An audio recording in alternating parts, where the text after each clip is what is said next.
comes. This is in-depth study of the Christ, the propitiation, the begotten Son, the Lord, the Judge, the Ruler, the Standard, the Messiah, Yeshua HaMashiach, the One, the true Jesus Christ. Here on Understanding the Bible Radio. Yes. On Screen Study, Facebook Live, YouTube Live, on screen, undeniable facts of Scripture. Understanding the Bible Radio, right back again with Genesis 41. We're looking to see what happened in the book of Genesis. We're going through it, going to keep going, not going to stop. Each chapter, each part, we're going through.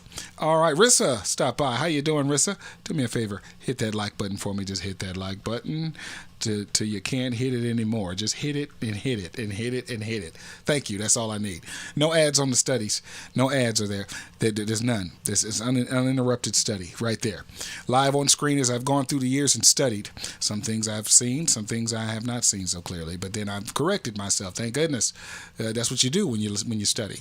We're doing what the pastors should be doing right now, studying before they do their sermons so that they tell you the true deal. Yes. So we're going through, following Joseph through the experience with the Egyptians in Pharaoh's house, Potiphar and all that good stuff, in jail, out of jail. We just left where he interpreted dreams for the baker and the butler, and one of them died and one of them was put back into position out of the jail. So the Lord is with him, working with him, giving him the interpretation of dreams. Interpretation of dreams. Hit that like button. I appreciate it. Thank you so much. Like it, share it. Totally up to you. Follow me on the Facebook. Do not friend me on Facebook. Also, you can like the Understand the Bible Radio at Facebook. And also, please hit the thumbs up on the Understand the Bible Radio on YouTube and hit the bell notification. All right, let's jump in. Let's jump in and get it. Let's see what's going on in 41. Okay, let's see what's going on. All right, let's see. And it came to pass at the end of the 2 full years that Pharaoh dreamed, and behold, 2 full years now. All right. Pharaoh dreamed, and behold, he stood by the river, and behold, there came up out of the river 7 well-favored kine and fat-fleshed, and they fed in a meadow. And behold, 7 other kine came up after him out of the river, ill-favored and lean-fleshed, and stood by the other kine upon the brink of the river. Okay? And the ill-favored and lean-fleshed kine did eat up the 7 well-favored and fat kine. So Pharaoh awoke. What in the world am I dreaming? What is this? And he slept and dreamed the second time. And behold, 7 ears of corn came up upon one stalk, rank and good. And behold, 7 thin ears, blasted with the east wind, sprung up after them. And the 7 thin ears devoured the 7 rank and full ears. And Pharaoh awoke, and behold, it was a dream. And it came to pass in the morning that his spirit was troubled. And he sent and called for the magicians of Egypt, okay? And all the wise men thereof, and Pharaoh told them his dream, and there was none that could interpret them unto Pharaoh. So these magicians are not of the Lord. Okay, because Joseph told us God gives the interpretation of dreams. So they couldn't do it. Then spake the chief butler unto Pharaoh, saying, I do remember my faults this day. Yeah, because he forgot Joseph. Pharaoh was wroth with his servants and put me in ward in the captain of the guard's house, both me and the chief baker. And we dreamed a dream in one night, and I and he, we dreamed each man according to the interpretation of his dream. And there was there with us a young man, an Hebrew servant to the captain of the guard. And we told him he interpreted to us our dreams. To each man according to his dream he did interpret. And it came to pass, as he interpreted to us, so it was. Me he restored unto my office, and him he hanged. Then Pharaoh sent and called Joseph, and they brought him hastily out of the dungeon. And he shaved himself and changed his raiment, and came in unto Pharaoh. And Pharaoh said unto Joseph, I have dreamed a dream, and there is none that can interpret it. And I have heard say of thee that thou canst understand a dream to interpret it.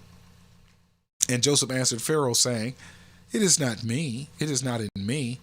God shall give Pharaoh an answer of peace. And Pharaoh said unto Joseph, In my dream, behold, I stood upon the bank of the river, and behold, there came up out of the river 7 kine, fat-fleshed and well-favored. And they fed in a meadow. And behold, 7 other kine came up after them, poor and very ill-favored and lean-fleshed, such as I never saw in all the land of Egypt for badness. And the lean and the ill-favored kine did eat up the first 7 fat kine. And when they had eaten them up, it could not be known that they had eaten them, but they were still ill-favored, as at the beginning. So I woke, and I saw in my dream, and behold, 7 ears came up in one stalk, full and good. And behold, 7 ears withered thin, and blasted with the east wind, sprung up after them. And the thin ears devoured the 7 good ears, and I told this unto the magicians. But there was none that could declare it to me. And Joseph said unto Pharaoh, The dream of Pharaoh is one. God hath showed Pharaoh what he is about to do. The 7 good kine are 7 years. The 7 good ears are 7 years. The dream is one. And the 7 thin and ill-favored kine that came up after them are 7 years. And the 7 empty ears, blasted with the east wind, shall be 7 years of famine. This is the thing which I have spoken unto Pharaoh. What God is about to do, he showeth unto Pharaoh. Behold, there come 7 years of great plenty throughout all the land of Egypt, and there shall arise after them 7 years of famine, and all the plenty shall be forgotten in the land of Egypt, and the famine shall consume the land, and the plenty shall not be known in the land by reason of that famine following, for it shall be very grievous. And for that the dream was doubled into Pharaoh twice. It is because the thing is established by God, and God will shortly bring it to pass. Now therefore, let Pharaoh look out a man discreet and wise, and set him over the land of Egypt. Let Pharaoh do this, and let him appoint officers over the land, and take up the 5th part of the land of Egypt in 7 plenteous years. And let them gather all the food of good years that come, and lay up corn under the hand of Pharaoh. And let them keep food in the cities. And that food shall be for store to the land against the 7 years of famine, which shall be in the land of Egypt, that the land perish not through the famine. And the thing was good in the eyes of Pharaoh, and in the eyes of all his servants. And Pharaoh said unto his servants, Can we find such a one as this is, a man in whom the Spirit of God is? And Pharaoh said unto Joseph, Forasmuch as God hath showed thee all this, there is none so discreet and wise as thou art. Thou shalt be over my house, and according unto thy word shall all my people be ruled. Only in the throne will I be greater than thou. And Pharaoh said to Joseph, See, I have set thee over all the land of Egypt. And Pharaoh took off his ring and from his hand, and put it on Joseph's hand, and arrayed him in vestures of fine linen, and put a gold chain about his neck. And he made him to ride in the second chariot, which he had, and he cried before him, bow the knee. And he made him ruler over all the land of Egypt. And Pharaoh said unto Joseph, I am Pharaoh, and without thee shall no man lift up his hand or foot in all the land of Egypt. And Pharaoh called Joseph's name Zaphnath-Paneah. Don't get me to lying, I don't know. Okay. And he gave him to wife Asenath, the daughter of Potiphar, priest of On. And Joseph went out over all the land of Egypt. And Joseph was 30 years old when he stood before Pharaoh, king of Egypt. And Joseph went out from the presence of Pharaoh and went through all the land of Egypt. And in the 7 plenteous years, the earth brought forth by handfuls. And he gathered up all the food of the 7 years which were in the land of Egypt, and laid up the food in the cities, the food of the field which was round about over every city, laid he up in the same. And Joseph gathered corn as the sand of the sea, very much, until he left numbering, for it was without number. And unto Joseph were born 2 sons before the years of famine came, which Asenath, the daughter of Potiphar, priest of On, bare unto him. And Joseph called the name of the firstborn Manasseh, for God said, He hath made me forget all my toil and all my father's house. And the name of the second called he Ephraim, for God hath caused me to be fruitful in the land of my affliction.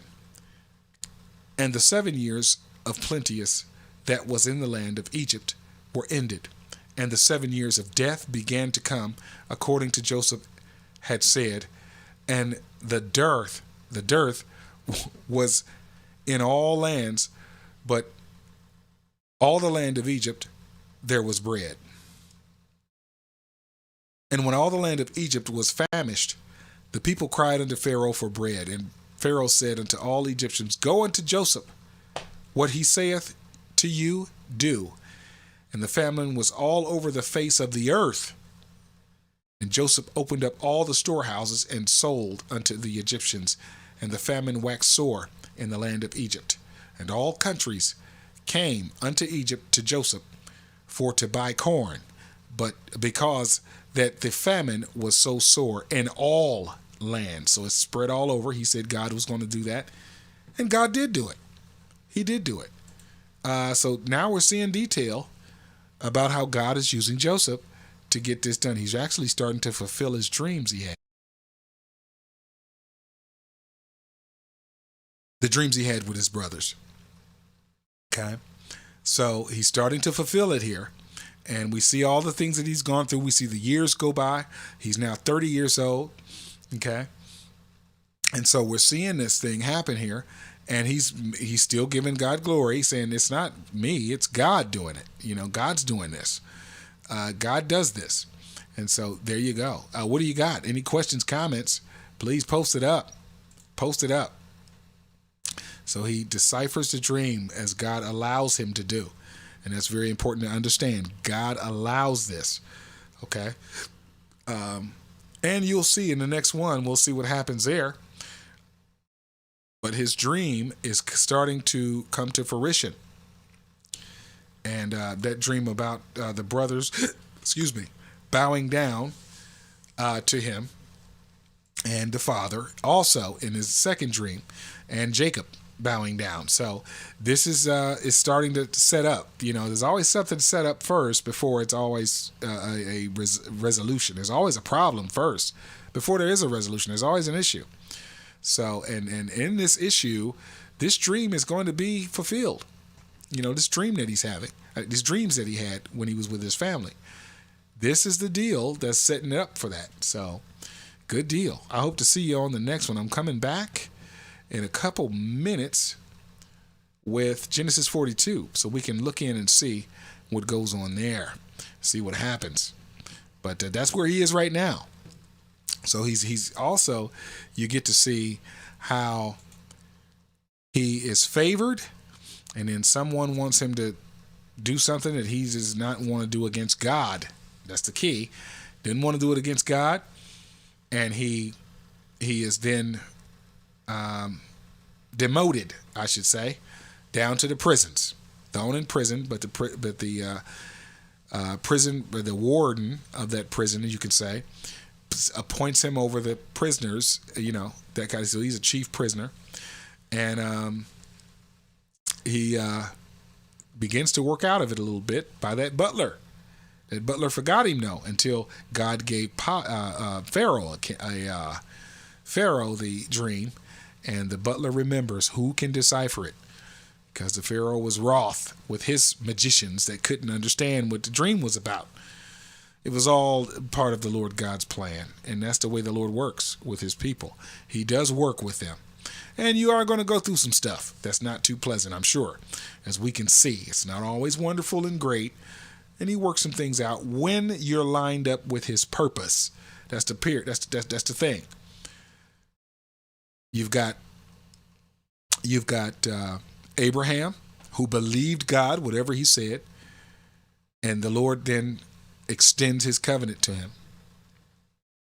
He extends it. And yes, Abraham misstepped. He did some things wrong, of course. But that's okay, because the Lord was looking beyond that. He was looking ahead, looking beyond that, and what he was going to do to establish his purpose here on earth.